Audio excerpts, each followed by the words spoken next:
Hello everyone and welcome back to my channel. I would like to thank everyone who liked my very first tutorial video on how to sign up for Evernote digital notebooks and to all those who also subscribed to my channel. For those who are new here, don't forget to click the like button and subscribe. With the recent health outbreak caused by COVID-19, both teachers and students have been forced out of their comfort zones into trying out new ways of teaching and learning amid the lockdown, which has affected various cities around the world. Now more than ever, digital tools have become everyone's best friend and has become a big contribution to a lot of innovations in the education sector. So for today's video, I'm going to teach you how to set up a Google Jamboard for your class.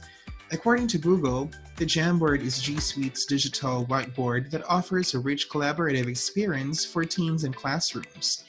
This Jamboard is especially useful in group discussions, collaborative work, and in making graphic organizers. So let's begin. The first step is for you to log into your Gmail account.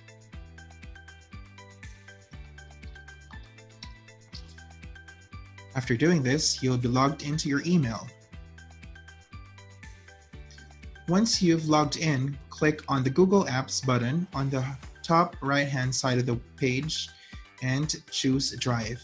You will then be redirected to your Google Drive. So you can see here a lot of options to choose from. This contains all of your folders, which may be personal or shared to other collaborators.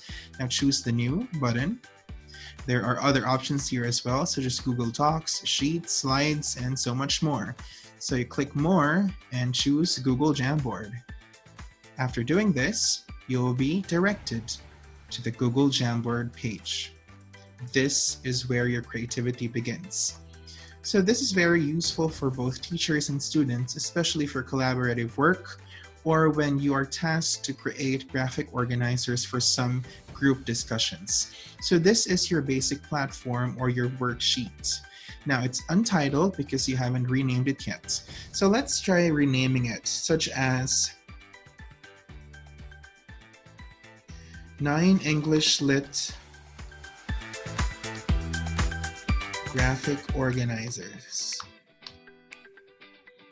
So it's been renamed, and on the center of the window, you'll find an expand frame bar. So it allows you to scroll through or to shift from one Jamboard to another. So you can add frames if you need more space for more graphic organizers. So let's go to frame number 1. Now it is on a preset white background, but you can actually choose different colors. So for me, because there is a very nice complement between light and dark colors, I usually choose dark blue or black. For this tutorial, let's try to use the dark blue. Now you have your tools here. So you have your pen, you have the eraser, you have the select cursor, you have sticky note, you have image, and you have the laser for presentations. So let's try to use sticky note. So for example, and these are actually the colors of the sticky notes that you can choose from. Let's say, as a teacher, you type the word discrimination, and you would like the students to expand that idea. So you can actually resize and position it in the middle of the frame. Now, this is how you set up the Jamboard as a teacher. Now look at the top right hand side of the page. You'll see here that it's only set to private alone. So you can click on that and it'll give you the option to share it to other people. Now, this is where you copy paste or type in the email addresses of your students involved for this group activity. Now, if you want to make different Google Jamboards for different groups under the same topic, you have to create separate Jamboards for each of them. Now let's say one student wants to expand that idea. You can ask them to choose different colors of the sticky notes, avoiding yellow because it is intended for the teacher as per your instruction. Now let's say green, discrimination. They talk about racism. They talk about inequality. They'll talk about abuse. They'll talk about pain.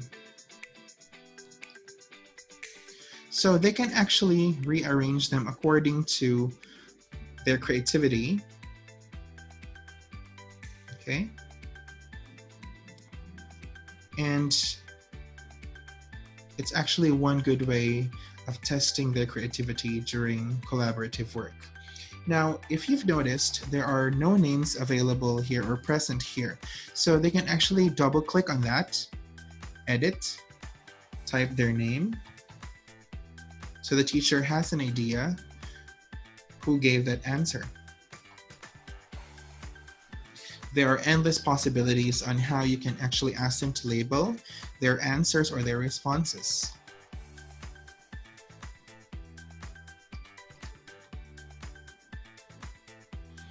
So it's actually up to them based on your instruction, and they can actually move these around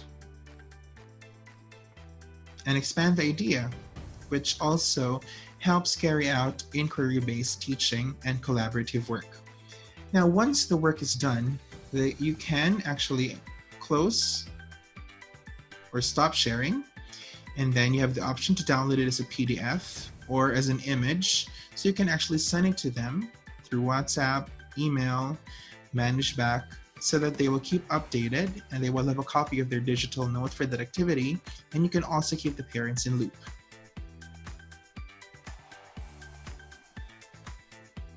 Watch your creativity unfold. You can create a jam, edit from it from your device, and share it with others. You can simply download it as a photo or PDF file.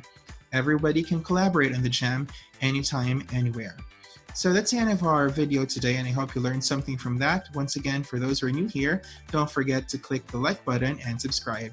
Thank you so much, and I'll see you again in the next tutorial video.